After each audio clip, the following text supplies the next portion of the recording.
Iran যুদ্ধ খুব দ্রুত শেষ হবে বলে জানিয়েছেন মার্কিন প্রেসিডেন্ট ডোনাল্ড ট্রাম্প। ট্রাম্পের এই মন্তব্যে প্রতিক্রিয়ায় তেহরান বলছে, যুদ্ধ কখন বন্ধ হবে তা নির্ধারণ করবে ইরান। ইরানের Islamic Revolutionary Guard Corps IRGC জোর দিয়ে বলেছে, সমীকরণ এবং এই অঞ্চলের ভবিষ্যৎ অবস্থা এখন তেহরানের বাহিনীর হাতে। ট্রাম্পের ইরানের সংঘাত দ্রুতই শেষ হবে এই বিবৃতির প্রতিক্রিয়ায় এমনটাই জানিয়েছে আইআরজিসি। আইআরজিসি এক বিবৃতিতে বলেছে, আমরাই যুদ্ধের সমাপ্তি নির্ধারণ করব। এতে আরো বলা হয়, এই অঞ্চলের সমীকরণ এবং ভবিষ্যতের অবস্থা এখন আমাদের সশস্ত্র বাহিনীর হাতে। আমেরিকান বাহিনী যুদ্ধ শেষ করবে না।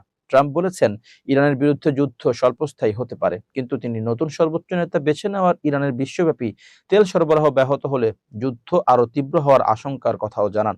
কয়েক ঘন্টা পরে মার্কিন কমান্ডার ইন চিফ সোশ্যাল মিডিয়ায় পোস্টে বলেন, যদি ইরান এমন কিছু করে যা হরমুজ প্রণালীতে তেলের প্রবাহ বন্ধ করে দেয়, তাহলে তারা এখন পর্যন্ত যতটা আঘাত পেয়েছে তার চেয়ে 20 গুণ বেশি মার্কিন যুক্তরাষ্ট্রের আঘাত পাবে।